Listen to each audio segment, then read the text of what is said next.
Канал «Мы есть» представляет «Сказки у камина». Тексты сказок для вас озвучивают люди почти или совсем без зрения. Как мы это делаем – секрет. Пожалуйста, поддержите нас своим вниманием.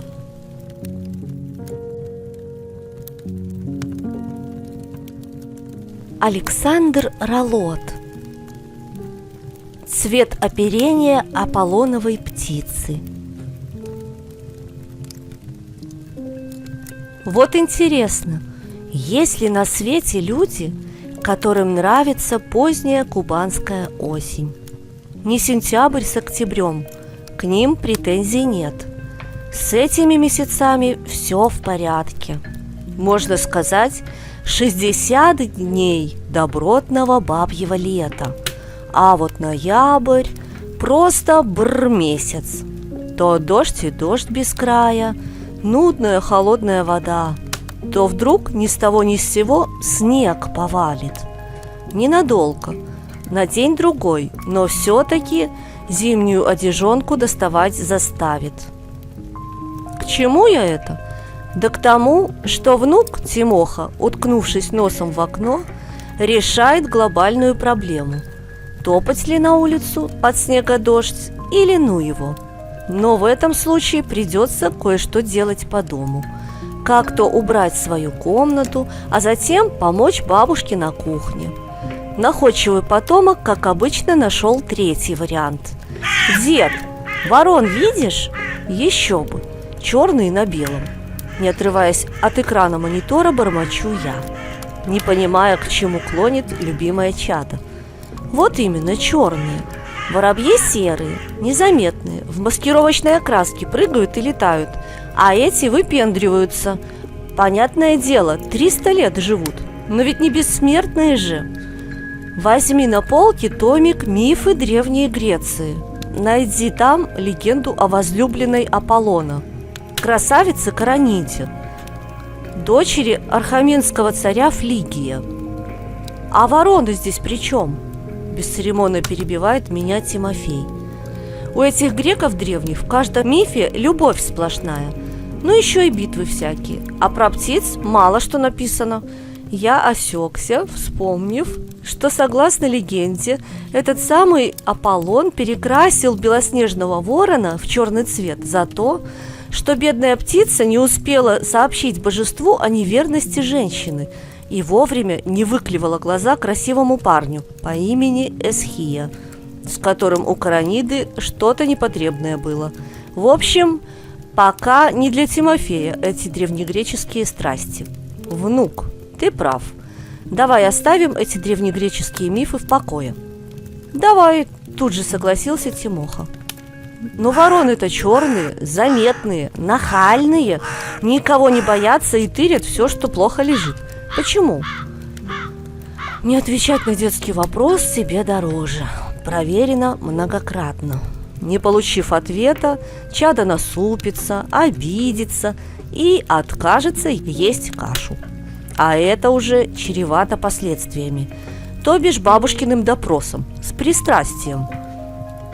Именно она, мое спасение в фартуке и неизменной скалкой в руках, материализовалась в комнате в эту трудную минуту. Мужчины, ворон считаете? Трудное занятие. Как же их отыскать? Таких незаметных на белом снегу. Ума не приложу. Ба, а почему они чё? Да слышала я ваш научный разговор. Мне мой дедушка много лет назад совсем иное сказывал. Супруга опустилась на диван. Тимофей мгновенно примостился рядом и заглянул бабушке в глаза. Эта легенда родилась очень давно. Так давно, что ее уже и не помнит никто. Супруга выдержала паузу и продолжила. Много лет тому назад с нашими славянскими предками жили красивые птицы с белоснежным оперением. Услаждали слух людей волшебным пением. Их так и называли наши чаровницы. Поскольку ни магнитофонов, ни тем паче смартфонов древние люди еще не изобрели, то по много часов слушали пение своих пернатых соседей. Но время шло, и стали замечать славяне, что в их совсем небогатых домах стали пропадать вещи. То одно исчезнет, то другое. Один монет не досчитается, другой ложку одолжить просит, ибо своя куда-то запропастилась. А золотые украшения и пуговицы начищенные так и совсем исчезли из селения. Хотели помощи просить у Создателя, но тот и сам постоянные жалобы народа услышал и велел птицам отныне и во веки веков это воровство-безобразие прекратить. Но те ослушались и дело свое непотребное продолжили. Что оставалось Богу? Для начала он отнял у негодниц голос. Теперь каждое утро повсюду слышалось только противное кар-кар-кра. Не помогло. Не вняли птицы гласу Божьему. Сильно разгневался он. Во мгновение ока перекрасил их перья в яркий черный цвет и повелел их величать только так: вор он.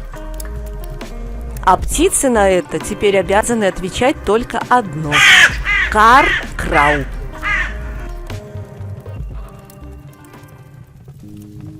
Пару минут внук сидел молча, усваивая услышанное. Потом поднялся и поспешил к себе в комнату. Вернулся с планшетом. «Ба, а как ты это объяснишь?» Внук ткнул пальцем в экран. Супруга прочла вслух. Парадокс Гембеля. Допустим, что все вороны в мире черные. Следовательно, все предметы, не являющиеся черными, не являются воронами. Если человек видит ворона, то его уверенность в том, что эта теория верна, увеличится. А когда он видит красные яблоки, то это увеличит его уверенность в том, что все нечерные предметы не являются воронами.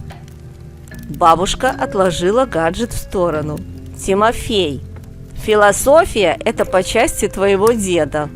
Ему, как писателю, она гораздо ближе». Внук взглянул на меня. А на улице солнышко вышло, снег уже тает. Опережая вопрос внука, воскликнул я.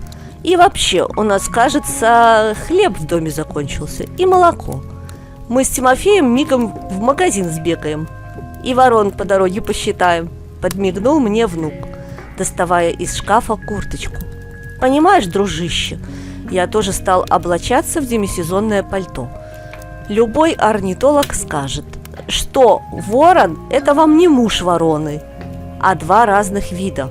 Правда, одного семейства – врановых. Так кого мы с тобой считать идем?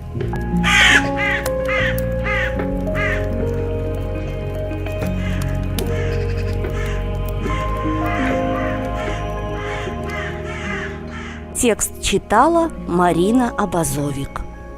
Звукорежиссер и специалист по монтажу Леонид Абазовик.